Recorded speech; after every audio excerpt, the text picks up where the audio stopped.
कश्मीर, जिसे धरती का स्वर्ग कहा जाता है, ने सदियों से विविध संस्कृतियों, धर्मों और समुदायों को अपनी गोद में पनपते देखा है।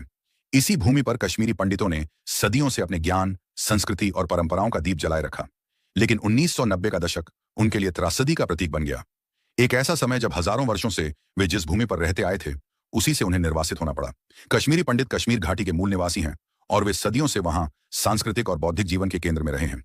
मुगल काल से लेकर डोगरा शासन तक वे शासन, शिक्षा और प्रशासन के विभिन्न क्षेत्रों में अग्रणी भूमिका निभाते रहे। 1989 से 1990 तक कश्मीर में बढ़ते उग्रवाद, इस्लामिक चरमपंथ के चलते हालात बिगड़ने लगे। भारत विरोधी और हिंदू विरोधी भावनाओं ने घाटी में हिंसा और असुरक्षा का माहौल बना दिया।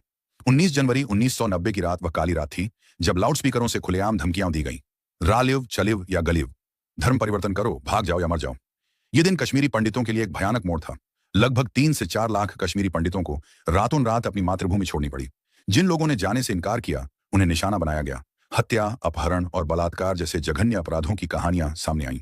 यह न केवल एक सामुदायिक पलायन था, बल्कि यह उनकी पहचान, संस्कृति और विरासत से जबरन जुदा कर देने की प्रक्रिया भी थी। कश्मीर से भागने के बाद अधिकांश पंडित जम्मू, दिल्ली और देश के अन्य भागों में शरणार्थी बनकर रह गए।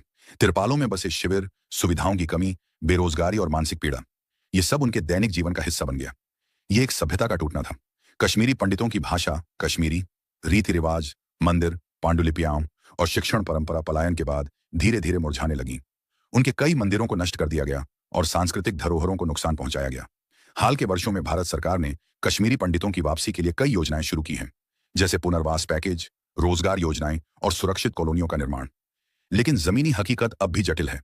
विश्वास, सुरक्षा और सामाजिक पुनर्स्थापन की प्रक्रिया लंबी और संवेदनशील है। कश्मीरी पंडितों का पलायन केवल एक भौगोलिक विस्थापन नहीं था, बल्कि यह एक सांस्कृतिक, मानसिक और आत्मिक आघात भी था। यह घटना भारत के लोकतांत्रिक इतिहास में एक दुखद अध्याय के रूप में दर्ज है। यह समय है कि हम न केवल उनके दर्द को समझें, बल्कि न्याय और पुनर्वास की दिशा में ठोस कदम उठाएं, ताकि वे फिर से अपनी मातृभूमि में सम्मान, सुरक्षा और आत्मसम्मान के साथ रह सकें।